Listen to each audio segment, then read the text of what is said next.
কথানাট্য বলছেন টাকা।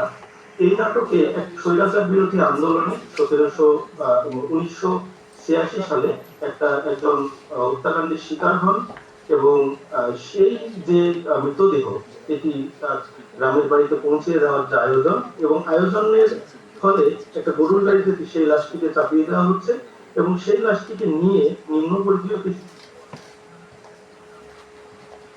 সেই শিক্ষিত মানুষজন এই লাশটিকেই গ্রহণ করছে না। শেষ পর্যন্ত নিম্নবর্গীয় সাধারণ খেটে খাওয়া মানুষজন তাদের যে মমতাবোধ এটি দিয়ে এই লাশটিকে দাফনের প্রক্রিয়া করে আর কি। তো এটার মধ্য দিয়ে সেলিম আলদিন মূলত বিভিন্ন প্রসঙ্গে বিভিন্ন প্রাচ্য চিন্তা ভাবনার প্রতিফলন তিনি ঘটিয়েছেন এই নাটকটিতে। আর সেই সাথে এই মানে মানুষ যত আধুনিক হচ্ছে তাদের জটিলতা বৃদ্ধি পাচ্ছে, কিন্তু আমাদের যে মানবিক বোধের চিত্রটা এটা দিন দিন কমে যাচ্ছে, সেই বিষয়টি উপস্থাপন করার চেষ্টা এই নাটকটিতে আছে। আমি কথা সরাসরি না বলে আমার আসলে প্রবন্ধের কিছু কিছু অংশ আমি পড়ে শোনাচ্ছি। নাট্যাচার্য সেলিম আলদিনের সর্বজন জ্ঞাত পরিচয় হলো তিনি রবীন্দ্রোত্তর কালের একজন শ্রেষ্ঠ নাট্যকার। ঔপনিবেশিক সাংস্কৃতিক বলয় ও শিল্পতত্ত্বের আসনের বিরুদ্ধে তিনি এক বলিষ্ঠ কণ্ঠস্বর। ঐতিহ্যবাহী বাংলা নাটকের হাজার বছর সন্ধান করে নিজস্ব কৃতি প্রতিষ্ঠায় গভীর মনোনিবেশ করেছিলেন। ইউরোপীয় সীমানা ভেঙে তিনি করেছিলেন বাংলা নাটকের প্রকৃত ইতিহাস। স্বকীয় বিষয় বিন্যাস, আধুনিক ভাষাশৈলী ও শিল্প ভাবনায় শিল্প লাভ করেছে। তাত্ত্বিক দিক দৃঢ় বলে কেবল শিল্প ভাবনারই অনুষঙ্গে নয়, তবে আরো উজ্জ্বল ছিল তার জ্ঞান সাধনার সকল মার্গ, তার জীবন দর্শন, রাজনৈতিক সচেতনতা। পাশ্চাত্য নাট্যশিল্পের সব বিভাজনকে অস্বীকার করে প্রাক্তন অন্ধকারকে সেলিম আলদিন প্রবর্তক দ্বৈতবাদ শিল্পতত্ত্ব। তার সৃষ্টিতে আদিবাসীদের অস্তিত্বের সংকট, শ্রেণী বৈষম্য, নারীর অবস্থানের চিত্র যেমন গভীর মমতায় আঁকা হয়েছে, তেমনি তার নাটকে উপস্থাপিত হয়েছে জীবের প্রতি ভালোবাসা, জীবনের দুঃসহ যন্ত্রণা সহ বিশ্বমানব পুরস্কৃত হওয়ার সকরুণ চিত্র। স্বৈরাচারী সরকারের গণতন্ত্রের হৃদয়ের প্রেক্ষাপটে রচিত টাকা নাটকে সেলিম আলদিনের প্রাচ্য ভাবনা সুনিপুণ ভাবে প্রকটিত হয়েছে। অনালোকিত জীবন ও জগতের উপর মানবিকতার দৃষ্টি দিয়ে গড়া কথানাট্য টাকা নাট্যকারের সমাজ মনস্ক ও সহানুভূতিশীল হৃদয়েরই পরিচালিত। সন্ধানী নাট্যকার সেলিম আলদিন ঐতিহ্যবাহী বাংলা নাটকের রচনারীতি ও পরিবেশন শৈলীর নতুন রূপ নিয়ে প্রাচ্য ভাবনা শরণাপন্ন হয়েছে। ইউরোপীয় নাট্যচর্চা কাজী নজরুল ইসলাম, শম্ভু মিত্র প্রমুখের নাট্য আঙ্গিক বিকশিত হয়। তারই ধারাবাহিকতায় স্বাধীন বাংলাদেশের নাট্যচর্চায় সেলিম আলদিন ঐতিহ্যবাহী নাট্য আঙ্গিকের নানা শৈলীতে নতুন ভাবে সৃষ্টি করে। সেলিম আলদিন স্বীয় নাটকে ঔপনিবেশিক নাট্য শৃঙ্খলার বিপরীতে দেশজ নাট্যটির নবরূপ নির্মাণের মাধ্যমে উন্মোচন করেছেন আধুনিক বাংলা নাট্যের রূপ। আধুনিক বাংলা নাটকের বিকাশ পরিক্রমার ঐতিহ্যবাহী বাংলা নাট্যের উপাদানগুলোর মধ্যে কথা, গীতের বহুমাত্রিক ব্যবহার ও তিনি তার নাটকের বর্ণনা, সংলাপ প্রভৃতির ও কাব্যময়তার অপরিহার্য সংযোগ বিদ্যমান। এসব কারণেই তিনি যেমন ঐতিহ্যিক বাংলা নাটকের বিনির্মাণে স্বতন্ত্র ভূমিকায় অবতীর্ণ হন, একই সঙ্গে বাঙালি দ্বৈত শিল্পরীতির বিস্তৃত ভূমিও নব আলোয় আলোকিত হয়। স্বতন্ত্র শিল্পতত্ত্ব হিসেবে প্রতিষ্ঠা পায় দ্বৈতবাদ।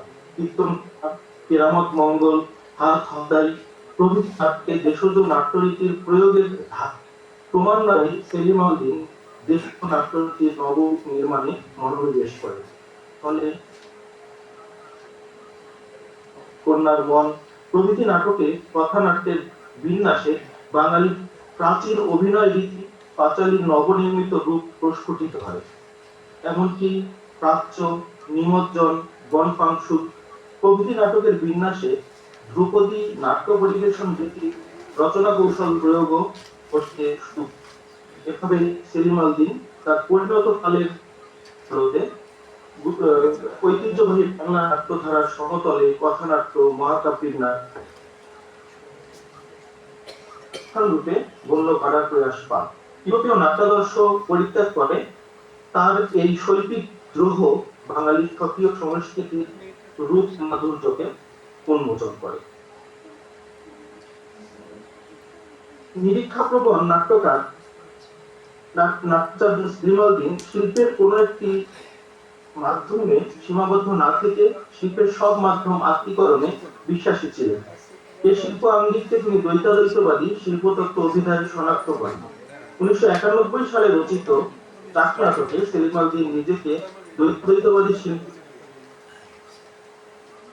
বলে ঘোষণা করেন। কথানাট্য চাকাথার কিছু অংশে বলেছেন তিনি, আমি কথার শাসনে নাটক রচনা করেছি, তাই এর নাম দিয়েছি কথানাট্য। কথা বলতে বলতে এই নাটক পরিপূর্ণ অবয়ব প্রাপ্ত হয়েছে। বর্ণনা, সঙ্গীত, সংলাপ, কবিতা, দৃশ্যচিত্র সব মিলিয়ে এক হয়ে ধরা দিয়েছে কথানাট্য চাকায়। এই প্রসঙ্গে তার বক্তব্য পরিধানযোগ্য। তাকে কেউ যদি কাব্য বলে অভিহিত করবে, কাব্য বলে আপত্তি করবো না। সবসময় চেয়েছি আমার লেখা নাটকগুলো নাটকের বন্ধন ভেঙে অন্য শিল্প তীর্থ করব, কারণ শিল্পে আমি দ্বৈতাদ্বৈতবাদী।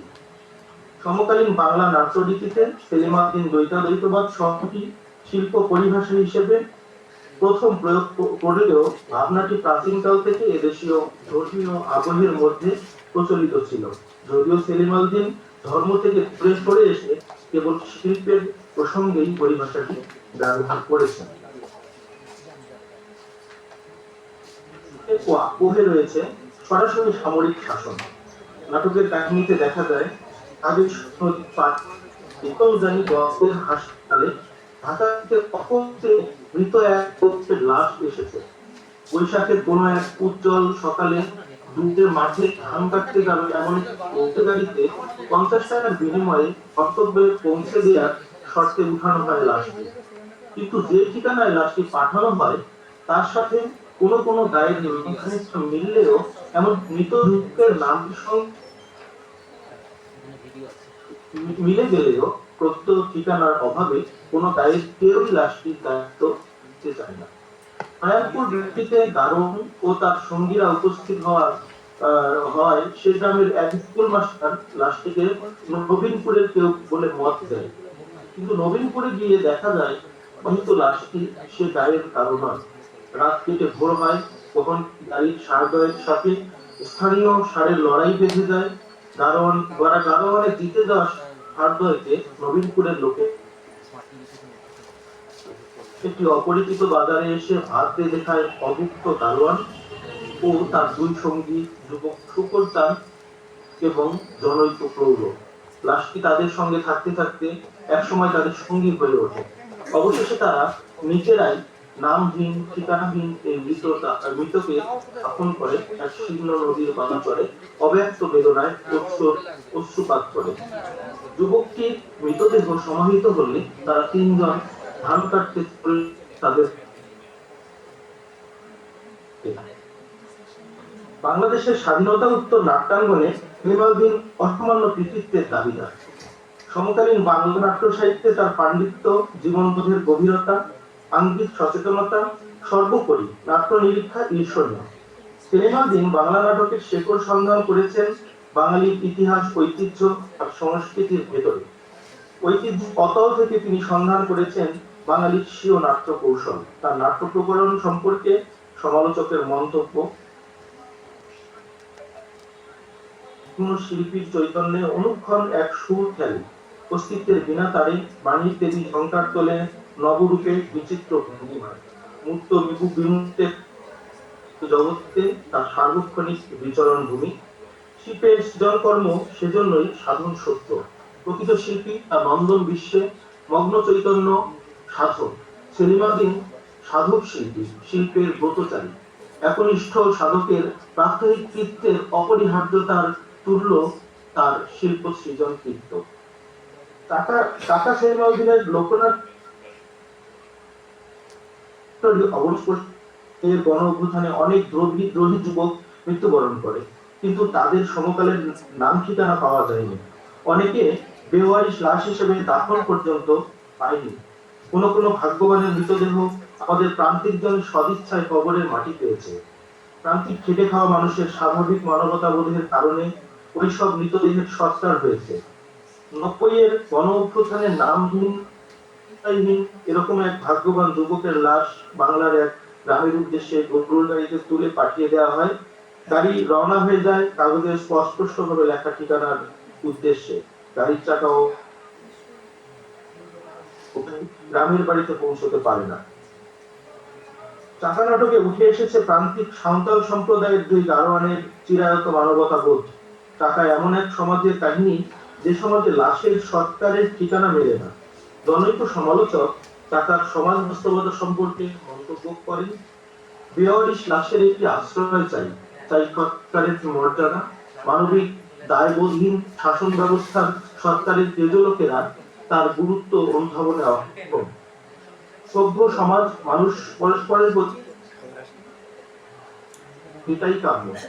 জীবিত মানুষের প্রতি কর্তব্য পালনে অভাবনীয় অনীহা যাদের তারা মৃতের জন্য কোনো দায়িত্ব বোধ করে না।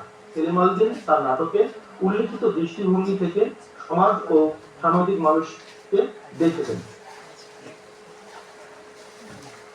টাকা নাটকে একটি সবের গন্তব্যহীন যাত্রার কাহিনী উপস্থাপিত হয়েছে গল্প, নাটক, সঙ্গীত ও কাব্যের নানা উপাদান সহযোগে।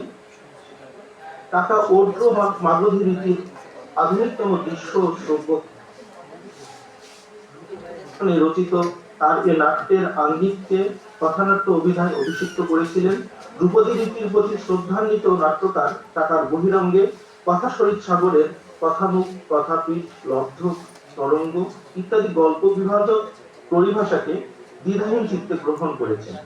ঐতিহ্য সচেতন শিল্পী স্বকৃত ঋণের যৌক্তিক ব্যাখ্যানও দিয়েছেন এ নাটকের কথাগুচ্ছ অংশে। ইতিহাস, ঐতিহ্য, সংস্কার, সংস্কৃতি, পুরাণ, উপকথা, পুঁথি সাহিত্য, শাস্ত্রকথা, সমাজনীতি, রাজনীতি, তথ্যতত্ত্ব, নৃতত্ত্ব, মনস্তত্ত্বের সঙ্গে সমকালের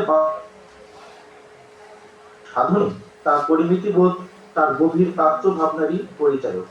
রাষ্ট্রীয় সন্ত্রাসের শিকার অপঘাতে নিহত হোসেন আলী নামক অজ্ঞাত পরিচয় এক যুবকের লাশ বহনকারী গরুর গাড়ি বৈশাখের খটখটে সকালে তাপেশ্বরী গ্রামের পারে এলমজানিগঞ্জ থেকে যাত্রা আরম্ভ করে এবং দ্বিতীয় দিন সন্ধ্যায় নবীনপুর গায়ে এক নদীর তীরে এসে পৌঁছে।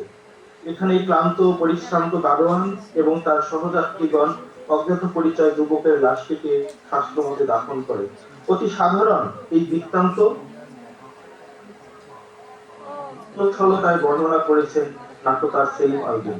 এতে পুঞ্জীভূত হয়েছে অসংখ্য কথা। কথানাট্য বলেই আছে নানা বর্ণের কথা, বিচিত্র রসের কথা। সববাহী শকটের দারোয়ান ও তার সঙ্গীদের কর্ণমূলে উল্লাসে লাফিয়ে পড়ে সদ্যজাত শিশুর মর্তস্পর্শের মতো অভিব্যক্তির ভাষা। জীবনের অজস্র আয়োজন, অমানবিকতা ও মানবিকতার বোধ এবং তার বহিঃপ্রকাশ ঘূর্ণনশীল চাকার আবর্তনের মধ্য দিয়ে অবিস্মরণীয় রূপ পরিগ্রহ। শিল্পী মানুষের পরিণতি পর্বের এ রচনায় সেলিম আল দীন সচেতনতার সঙ্গে নাট্যকলা উপস্থাপন প্রয়াসী এ কথার প্রমাণ মিলে প্রথম তরঙ্গ কথামুখ যৌথ মঙ্গলাচরণ অংশে বর্ণিত। জীবনের বহুমাত্রিক রূপের চিত্র মূর্ত রূপ পরিগ্রহ করেছে এ নাট্যকে। এখানে ঘন অন্ধকারে নিমজ্জিত মানব চিত্তের বিপরীতে উজ্জ্বল আলোক বিকীর্ণকারী আত্মার সঙ্গে পরিচয় ঘটে দর্শক পাঠকের। বিশ্বাক্ত বোধ জারিত সৃষ্টি বলেই টাকা জীবনচক্র, নিসর্গের অসীম সৌন্দর্য, ফুল ফল, শস্য বীজ, কর্ম বর্ষণ, সংসার বৈরাগ্য, বিশ্বাস সংস্কার, পুরাণ ইতিহাস ও নৃতত্ত্ব ধর্মতত্ত্বের আঘাত। এ নাটকের প্রতিটি মুহূর্তের গল্প তরঙ্গে বিপরীতে সহাবস্থান লক্ষণীয়। জন্তুর আচরণে মানবের হার্দিক সহানুভূতির প্রকাশ, তাকে মানুষের সমপর্যায়ে উন্নীত করেছে এবং মানুষ আসবিকতায় জন্তুর অধম পরিপন্ন হয়েছে। হাসপাতালের ডাক্তার ঈশ্বর নামে অভিহিত। কি রোগের গোলাপি অভিযুক্ত আবরণের মধ্যে নাট্যকার দেশীয় গোড়া ও সামন্তবাদী ম্যাপ প্রত্যক্ষ করেন। যে শাখায় গল্প আছে একের ভিতর অজস্র প্রাণবন্ত জীবনের গলিত রূপের বয়ানের মধ্যে বাঁধা কোটি কোটি খণ্ডিত মানুষের বিচূর্ণ গল্প। বাহের গাড়োয়ান, পৌর পৈরাগ, যুবক সুকুরতান ও সাঁওতাল ধর্মরাজ পতাকাকে ঊর্ধ্বে তুলে ধরে। সেলিম আল দীন রচিত নাটকে সমাজ সত্য ও রাজনৈতিক প্রসঙ্গ আসে সবার অলক্ষ্যে। পুরাণের পুরাণ কথা। মৃতদেহটিকে সাঁওতাল যুবক ধর্মরাজ ধরম ঠাকুরের পোড়ামাটির মূর্তি কল্পনা করে পুরাণ বয়ান করে এবং সাঁওতাল দেবতা ধরম ঠাকুরের পূজার ইতিবৃত্ত এবং উৎসবে আগুন দিয়ে ফুলকারি খেলার নিয়ম বর্ণনাস্থলে। অধ্যাপক মাখন চন্দ্র রায়, আপনি যদি একটু সংক্ষিপ্ত করেন, কেননা আসলে শেষ করছি। হ্যাঁ, ঠিক আছে, ধন্যবাদ। বেহুশ ডোম যুবক ধর্মরাজ কৃত কর্মটি প্রকৃত প্রস্তাবে মূল গল্পের অভ্যন্তরে জায়মান আরেকটি গল্প। ফলে একটি অবক্ষয়িত জনগোষ্ঠীর জীবন ও সংস্কৃতি নাটকের কেন্দ্রীয় না হয়েও তার সঙ্গে অবলীলায় উন্নীত হয়। হাজার বছরের বাঙালির আত্মপ্রকাশ ভঙ্গির ধারাবাহিকতা পর্যবেক্ষণ ও অনুসন্ধানজাত উপলব্ধি বোধের আদলে সেলিম আল দীন তার প্রাচ্যতত্ত্ব প্রতিষ্ঠায় সক্রিয় ছিলেন। সে তত্ত্বের ভিত্তি হলো উপনিবেশ বিরোধী ও মননশীলতায় দেশজ শিল্পাদর্শ অভিমুখী। মহাকাব্যিক প্রকাশ ও বিবেচনাকে নিজেদের শিল্পরুচি শিল্পতাত্ত্বিক পটভূমিতে স্থাপন পূর্বক ব্যাখ্যা বিশ্লেষণে আগ্রহী। তার টাকা নাটকটি প্রাচ্য দর্শন, ধর্মীয় নৈতিকতা, সমাজ সমালোচনা, রাজনীতি ও লোকজ সংস্কৃতি মিলিয়ে বাংলা নাট্যধারাকে পশ্চিমা আধিপত্য থেকে মুক্ত করে নিজস্ব সময় ও সংস্কারের সঙ্গে যুক্ত করেছে। ধর্ম, মৃত্যু, ন্যায্যতা ও মানবতার প্রশ্নগুলো নাটকটির মূল স্তম্ভ। তাই নাটকটির শক্তি তার সত্যতার অনুভূতিতে, তার লোকজ ভাবনার গভীরে নিহিত, যার শেকড় সহস্র বর্ষের বাংলা নন্দন ভুবনের মার্গীয় সমৃদ্ধির ধারায় বাহিত। এই মার্গীয় পথের শিল্প সাধনে সেলিম আল দীন হয়ে ওঠেন যথার্থ স্বভূমির এক বরপুত্র, নাট্যকার ও শিল্পতাত্ত্বিক। ধন্যবাদ আমাকে যুক্ত হওয়ার জন্য যে সুযোগ আপনারা দিয়েছেন সেজন্য আপনাদের প্রতি অশেষ কৃতজ্ঞতা। আপনাকে অনেক ধন্যবাদ। মাখন চন্দ্র রায় চিটাগং বিশ্ববিদ্যালয় থেকে আমাদের সঙ্গে যুক্ত হয়েছেন। তিনি সেলিম আল দীনের যে কথানাট্য চাকা বিষয় বললেন। চাকা বিষয় বলতে গিয়ে তিনি সেলিম আল দীনের অন্য নাটকগুলোর উপরও কিছুটা আলোকপাত করলেন, তাকে ধন্যবাদ জানাই। তিনি বাংলাদেশ থেকে আমাদের সাথে যুক্ত হয়েছে বলেই আমাদের পক্ষে আজকে একদিনের আন্তর্জাতিক আলোচনা চক্র করতে পারা সম্ভব হয়েছে। ধন্যবাদ জানাই যিনি আমাদের এখানে সূচক বক্তা আছেন, আব্দুর রহিম গাজী। তিনি এত বিস্তৃতভাবে বিষয়টিকে ধরতে চেয়েছেন। আমি একটু শুনে নিই, কারো কি কোনো প্রশ্ন আছে? একটা দুটো প্রশ্ন নিতে পারি, কেননা আমাদের লাঞ্চের সময় হয়ে গেছে। কেউ কি কিছু প্রশ্ন করতে চান? একজন, আচ্ছা।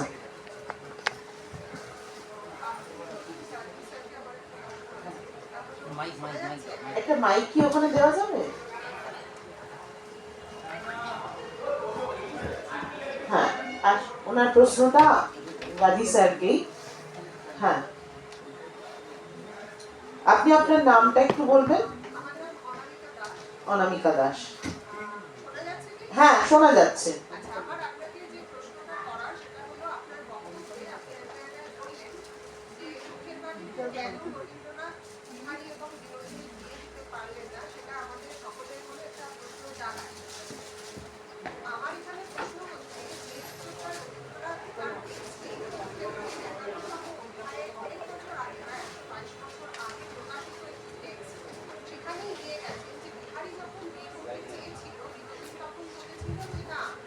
আমাকে বিয়ে করে তুমি সমাজে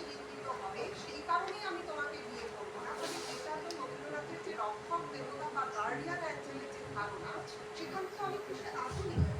ফলে আমার বক্তব্য হচ্ছে কেন রবীন্দ্রনাথ শুধু বিধবা বলে বিয়ে দিতে পারলেন না, এটা থেকে বোধহয় টেক্সটের পঠনটা আমরা এখনো 122 বছর ধরে যেটা পড়ে আসছি, আমার মনে হয় সেই পঠনটা একটু অন্যরকম হওয়া উচিত বা আধুনিক হওয়া উচিত। যে রবীন্দ্রনাথ এখানেই আধুনিক, যে তিনি বিয়ে দিতে চাননি যে আমি যাকে ভালোবাসি তাকে আমি সমাজে নিন্দিত করবো। এই দিক রাজিকা, হ্যাঁ, খুব সংক্ষেপে।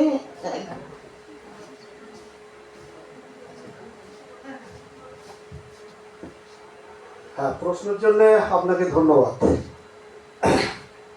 দেখুন, টেক্সটের একটা অন্তর্বয়ন থাকে যে কোনো টেক্সটে, এবং এই অন্তর্বয়নটা সেটা কিন্তু লেখকের একটা নিজস্ব চিন্তা চেতনার ফসল। আমরা প্রাচীন থেকে আধুনিক যে কোনো কবি বা লেখকের সৃষ্টির নেপথ্যে দেখি যে একদিকে তার দৃষ্টিভঙ্গি, একদিকে সমকাল, আর একদিকে সেটাকে একটা সাহিত্যিক আর্ট ফর্মে উত্তীর্ণ করা। এমন নয় যে একটা প্রতিবেদন লিখব, সংবাদপত্রের প্রতিবেদন, এমন নয়। তাহলে সেটাকে আমাকে একটা লিটারেরি একটা ফর্ম দিতে হবে, একটা সংরূপে সেটাকে দাঁড় করাতে হবে। তার জন্য যে শিল্প রস, সাহিত্য রস, সেটা দিতে হবে। তার সাথে লেখকের নিজস্ব দৃষ্টিভঙ্গিটাও কিন্তু, যে আমি যে আখ্যান দাঁড় করাচ্ছি সেই আখ্যানের ভিতর দিয়ে আমি কি মেসেজ দিতে চাইছি, কি বার্তা দিতে চাইছি, মানে যারা পাঠক, সমালোচক, গবেষক তাদেরকে।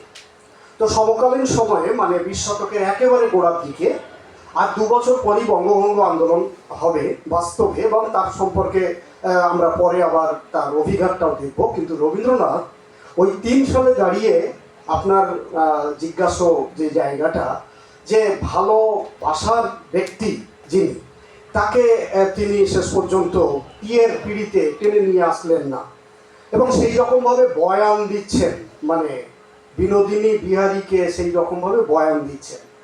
তো বয়ানটা দিচ্ছেন বলেই তো শেষ পর্যন্ত বিয়েটা হলো না।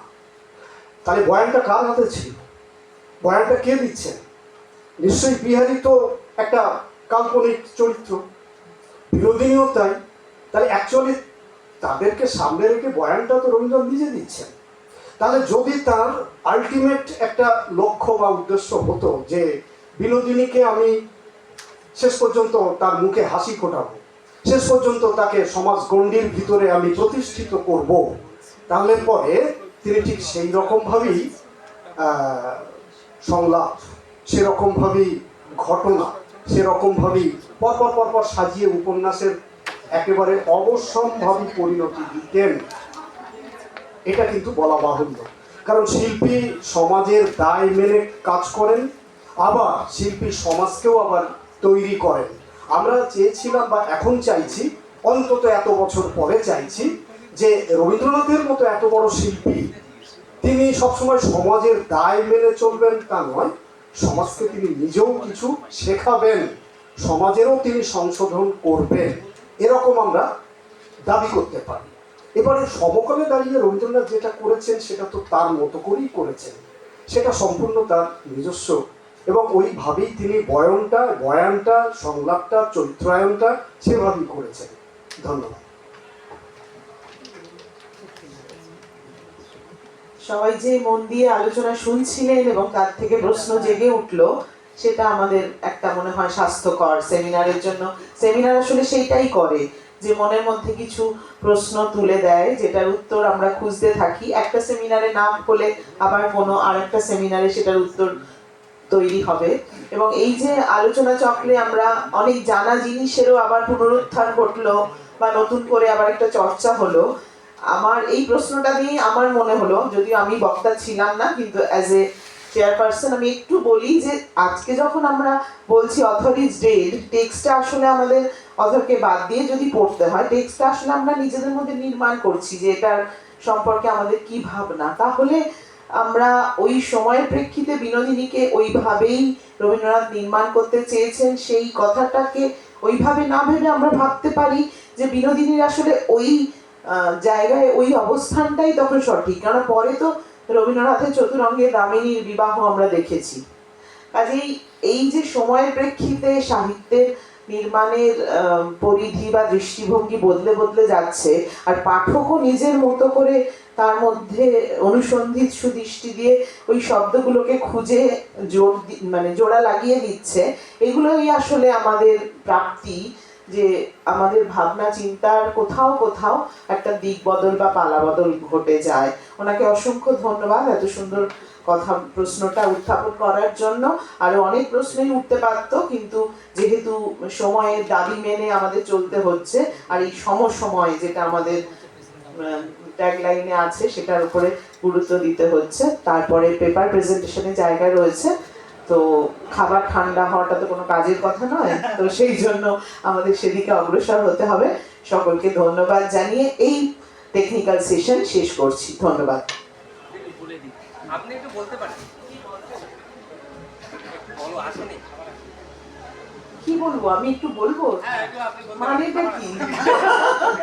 সেই গায়ককে তুলে দেওয়ার মতো যে খাবার আসেনি। হ্যাঁ, আর যদি কারো কোনো প্রশ্ন থাকে।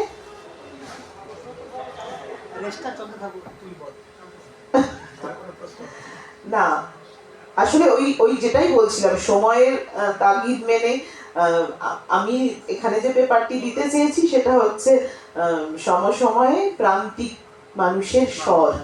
তো সেইটা লেখাটা শেষ হয়নি, কিন্তু আমি বলছিলাম যে আমি তো আজকে চেয়ার করবো, আমি কেন নিজের বিষয় নিয়ে কিছু বলতে যাব।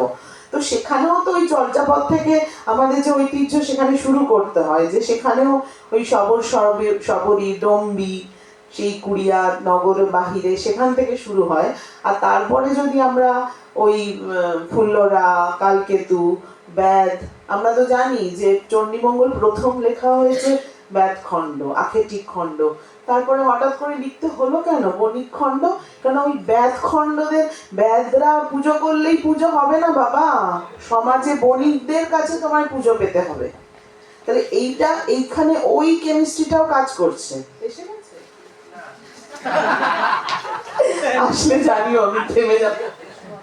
প্রশ্ন আছে? আচ্ছা ঠিক আছে, তাহলে আমি কথা থামিয়ে, হ্যাঁ মাইক আছে নাকি শোনা যাবে?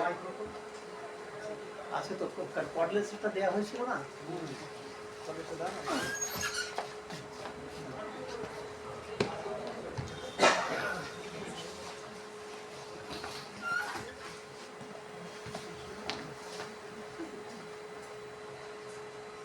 নামটা বলে তারপরে বলুন।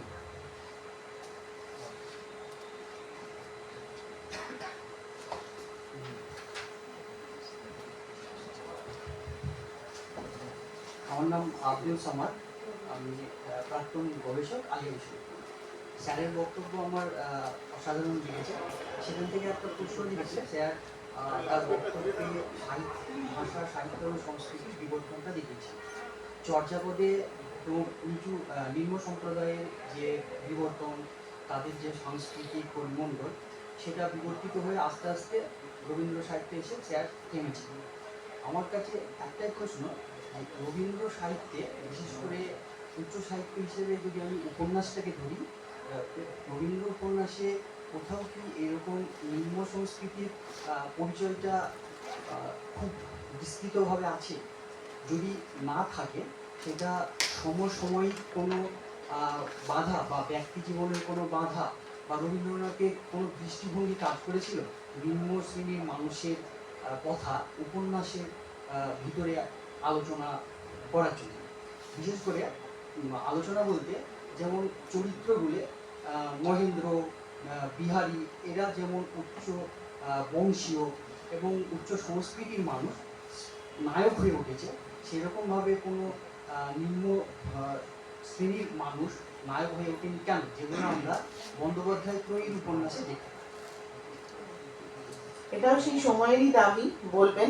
আর একটা বলে নিম্ন শ্রেণীর সংস্কৃতি বলে আসলে কিছু হয় না, অন্তজ মানুষের কথা উপন্যাসে নেই। ছোট গল্পে তো অজস্র আছে, দুঃখীরাম রুই, ছিদাম রুই, লেখাই হতো না শাস্তি গল্প যদি ওই তারা সারাদিন পরে পরিশ্রম করে টাকা না পেয়ে জমিদারের বাড়িতে নানা কটু কথা শুনে গরফা পোজা এসে আবার বাড়িতে ওই অঘটনটা না ঘটাতো।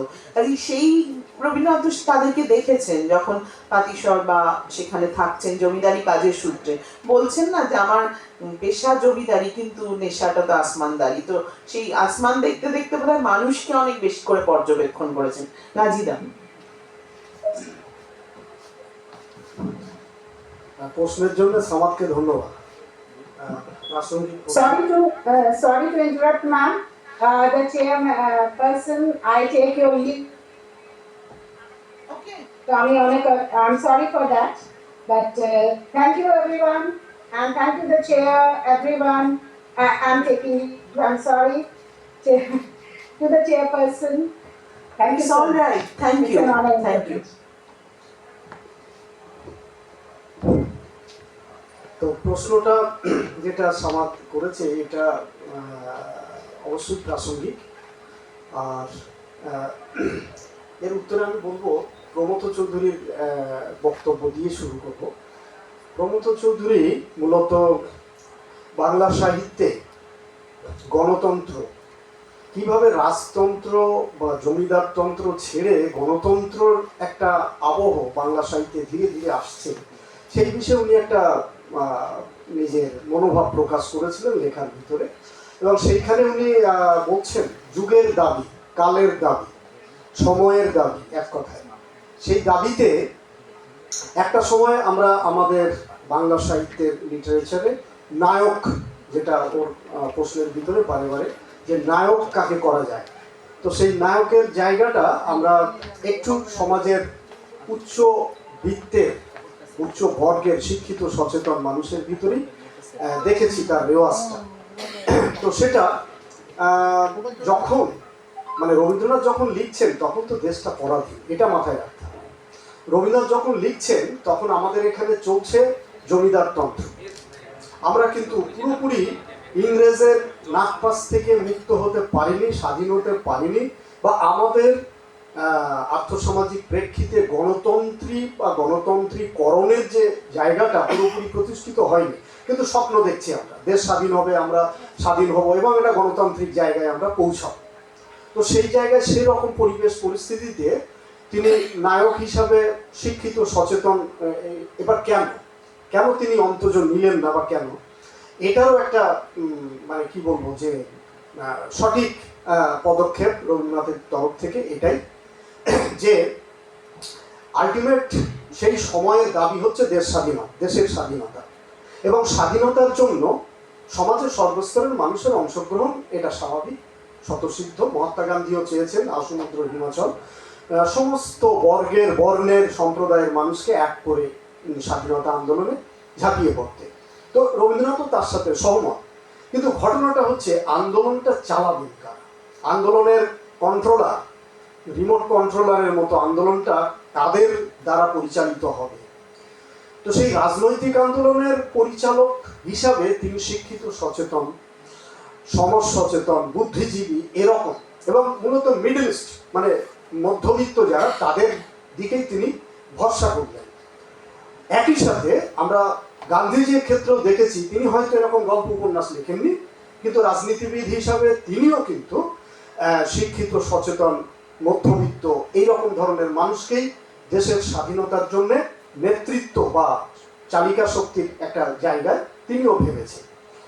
আর মূলত যারা সাধারণ মানুষ তারা হবে সমর্থক। তো সেই জায়গায় দাঁড়িয়ে যখন চলছে রাজতন্ত্র বা সামন্ততন্ত্র, সেরকম একটা আর্থসামাজিক পরিবেশ প্রেক্ষিতে যেখানে সমাজের শিক্ষিত সচেতন মধ্যবিত্ত মানুষের কথা শতকরা 60 বা 70% হ্যাভনট শ্রেণীর, টোলিং মাস, এথনিক গ্রুপ অফ পিপল, এক কথায় অন্তজ শ্রেণীর মানুষ, তারা বেদ বাক্য বলে মনে করে, সেই রকমভাবে তারা মেনে চলে। তো সেই ধরনের মানুষগুলোকে প্রভাবিত করার ক্ষেত্রে, তাদেরকে নানাভাবে শিক্ষিত সচেতন করার ক্ষেত্রে এই মধ্যবিত্তের নায়ক সে কিন্তু একটা দিশা দেখাতে পারে। এটা লেখক বা আমরা বলবো বিশ্বকবি রবীন্দ্রনাথের মগ্ন চৈতন্যে বিধৃত ছিল, এবং সেই জন্যে তার উপন্যাসে হয়তো সাইড ক্যারেক্টার হিসাবে আমরা কিছু কিছু ছোটোখাটো চরিত্র পাচ্ছি যারা সাধারণ একেবারে সাধারণ মানুষ, কিন্তু নায়ক বা প্রতিনায়ক বা নায়িকা বা ওই রকম ধরনের এক কথায় মেন ক্যারেক্টার, প্রধান চরিত্র, সেগুলোকে কিন্তু তিনি মূলত সমাজের মধ্যবিত্ত সচেতন শিক্ষিত এই জায়গা থেকে এনেছেন। এবং তারপর রবীন্দ্রনাথ শেষের দিকে মানে নোবেল প্রাইজ পাওয়ার পরে এবারে রবীন্দ্রনাথ কিন্তু শুধু আর উপন্যাস না, অন্যান্য সাহিত্য সংরূপে কিন্তু নিজেকে আবার পাল্টাচ্ছেন, ভাঙছেন, ভেঙে কিন্তু এবার ছোট গল্পের নায়ক বা তার অন্যান্য সংরূপের ক্ষেত্রে প্রধান চরিত্র, সেগুলোকে কিন্তু তিনি এবারে নিম্ন মধ্যবিত্ত বা নিম্নবিত্ত এইসব জায়গার দিকে তিনি এগোচ্ছেন। বুদ্ধদেব বসু রবীন্দ্রনাথকে একসময় সমালোচনা করে বলেছিলেন, বা কল্লোলের যারা, যে আপনার লেখার ভিতরে শুধু প্রেম, প্রকৃতি, সৌন্দর্য, বাস্তবতা কোথায়? তো উত্তরে রবীন্দ্রনাথ বলেছিলেন, তোমরা তো বলো আমার লেখার ভিতরে বাস্তবতা নেই, তো একবার আমার ছোট গল্পগুলো একটু পড়ে দেখো দেখি, ছোট গল্পগুলো।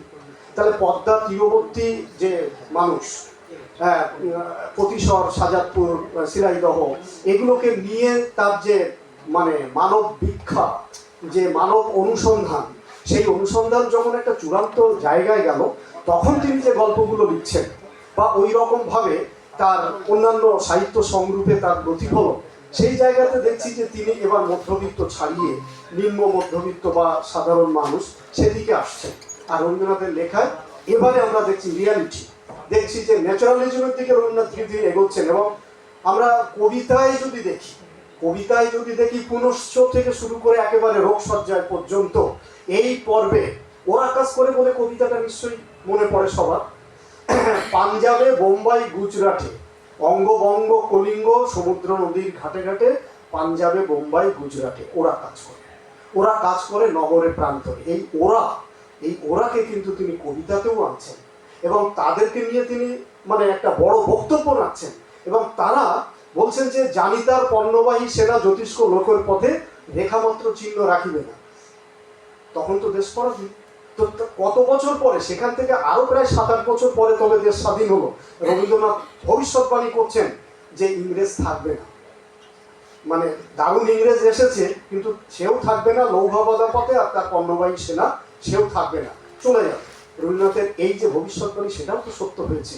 এবং তিনি ওরা কাজ করে ওরার মতো, নজরুলের কুলি মজুরের মতো বা আরো এইরকম হ্যাবনর শ্রেণীর সাধারণ মানুষ, তাদের কথা ধীরে ধীরে রবীন্দ্রনাথ বলতে শুরু করেছেন। এটাই রবীন্দ্রনাথের রবীন্দ্রনাথ হয়ে ওঠা। এবং এই জায়গাতেই তিনি একক, অদ্বিতীয় এবং এক কথায় বলবো একক মেয়ে বা দ্বিতীয়।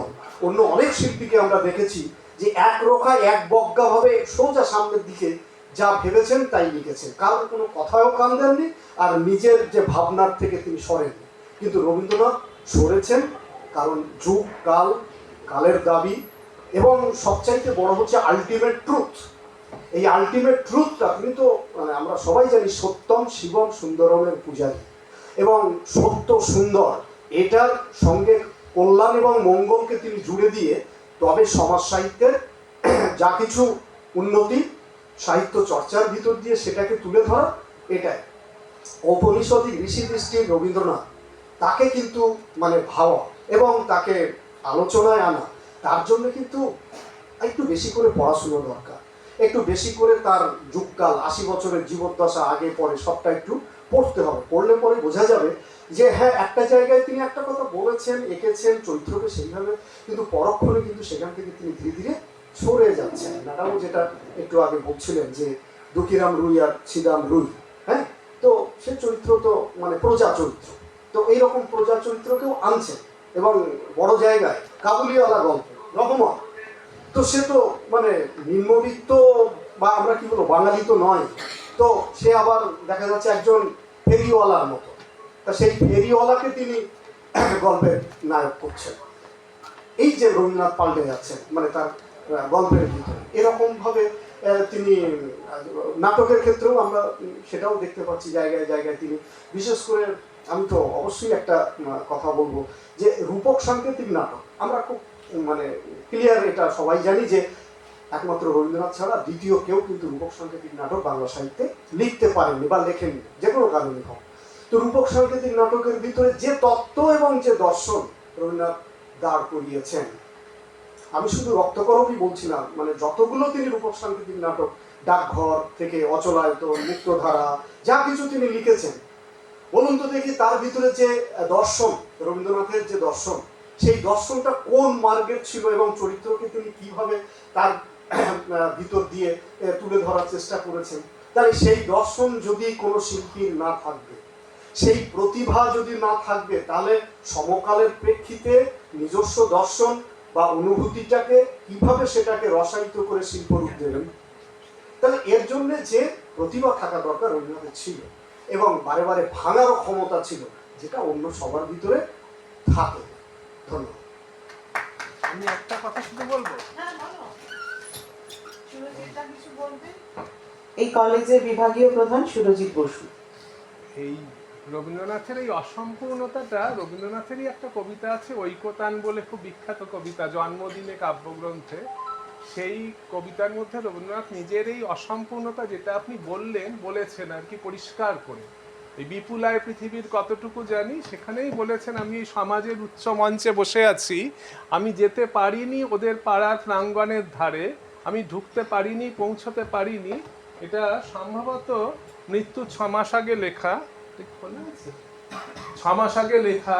এটা জন্মদিনে কাব্যগ্রন্থের মধ্যে আছে। একেবারে শেষের দিকে এসে রবীন্দ্রনাথ এই অসম্পূর্ণতাগুলো কিন্তু দেখছেন। এবং মজাটা হচ্ছে সাহিত্যের এটাই যে রবীন্দ্রনাথের সমকালেই এই জন্যেই কল্লোলের আবির্ভাব হচ্ছে, এবং ওই 3 বন্দ্যোপাধ্যায়ের সঙ্গে সঙ্গে যুবনাশ্য, অচিন্ত বুদ্ধদেব, এরা ওই আপনি যাদের কথা বলছেন না, ওই ডাইনি, ভিখিরি, বেশ্যা, একেবারে সমাজের তলার লোক, যাদের একেবারেই আমরা ঘৃণা করি। একটা গল্পই আছে মনীষ ঘটকের ঘেন্নার কথা বলে, ঘেন্নার কথা, এরা খুব সজোরে বাংলা সাহিত্যে চলে আসছে। একটা ডাকাত খোঁড়া শেখ চলে আসছে নায়ক হয়ে। খোঁড়া শেখ 100 বছর পরেও বিখ্যাত হয়ে গেল, নিখিলেশ বিখ্যাত হলো, খোঁড়া শেখও বিখ্যাত হয়ে রইল। এই যে এরা উঠে আসছে, এটাও কিন্তু ওই যে সমসাময়িক প্রেক্ষাপটে সময়ের দাবিতেই হচ্ছে। রবীন্দ্রনাথের সেটা তখন সম্ভব নয়, তারপরেই হচ্ছে। রবীন্দ্রনাথ দেখছেন এগুলো হচ্ছে, পদ্মা নদী হচ্ছে, তিতাস হচ্ছে, এগুলো সবই কিন্তু হচ্ছে। আর রবীন্দ্রনাথ এই অসম্পূর্ণতা জানতেন, পরিষ্কার ঐকতার কবিতায় বলছেন। 25শে বৈশাখ নামের কবিতাতে জন্মদিনেও আছে এই অসম্পূর্ণতার কথা। সেটা তো খুব মানে সহজভাবে বলা, ছেলেটা কবিতা, ছেলেটা আমি কবিতা বলতে পারবো না, আমি বলতে আমি ওদের ওই কবিতা আমি লিখতে জানি না, আমি একদমই ওদের তাই। কথা বলতে পারবো না, এই পারবো। কুকুরটার কথা বা এই যে বলাটা, আসলে আমার মনে হয় উনি পারবেন বলেই বোধহয় উনি তো একটা কিছু নির্মাণ করছেন, উনি শুধু তো সৃষ্টি করছেন না, উনি একটা ভাবনা তৈরি করছেন আমাদের মধ্যে। এবং ওনার মনে হয়েছে যে সমসাময়িকতাকে ছাপিয়ে গিয়ে কোথাও একটা চিরকালীন হওয়ার একটা দায়বদ্ধতা সাহিত্যে রয়েছে।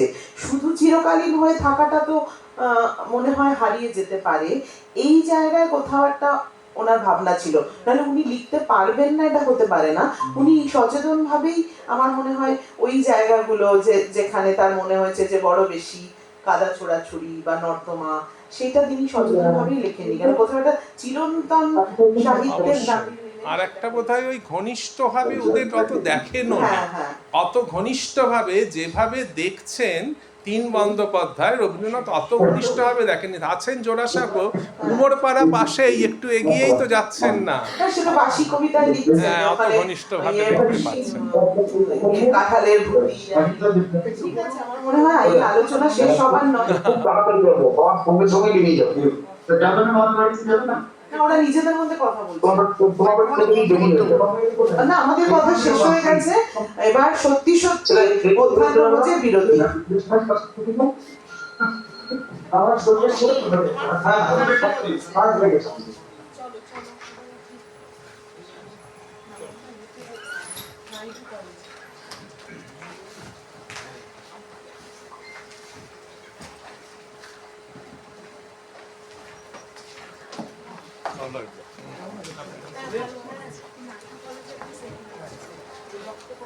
খুব ভালো বলেছেন, আপনার মূল বক্তৃতাটা চমৎকার, অসম্ভব ভালো।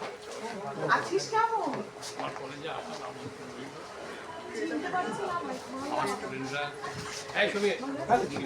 কি খবর বল? স্যারকে নিয়ে যাওয়ার দায়িত্ব তোমার। হ্যাঁ করেছি।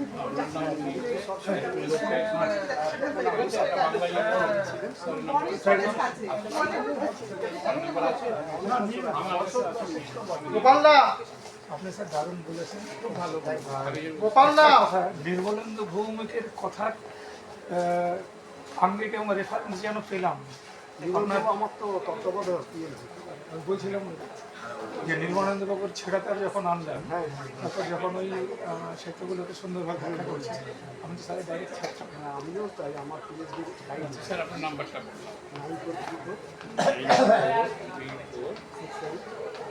দাঁড়াও দাঁড়াও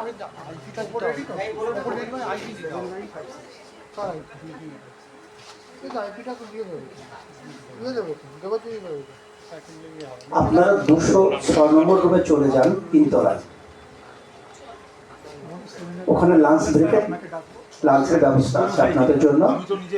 206 নম্বর।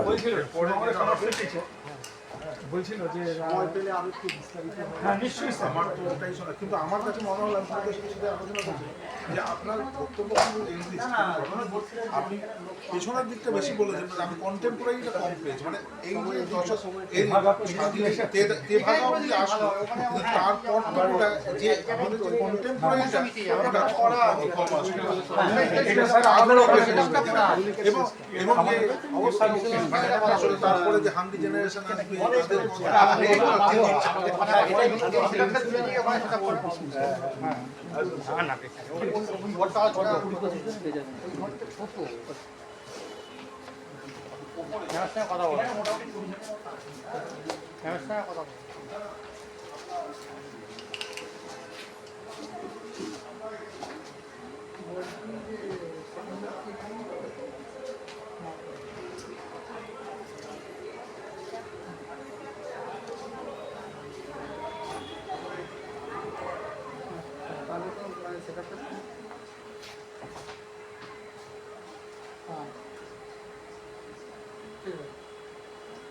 হ্যাঁ বল। চলে এসছে কথা বলবে, থাক না, আমি রেখে দিই। কেউ নেবে না।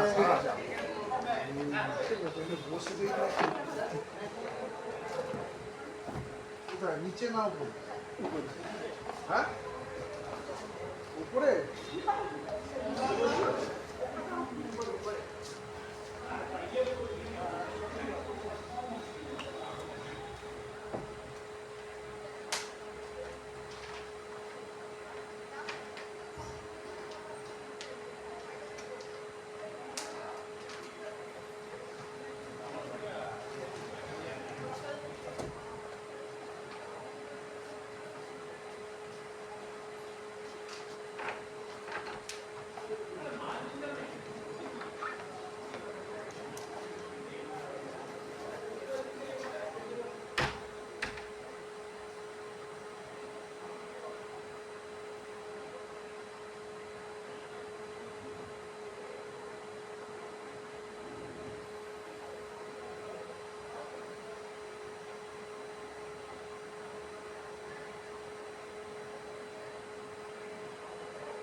অনেক লোক আছে, এখানে অনেক জায়গা আছে, ওখানে জায়গাই নেই। কোনটা কার?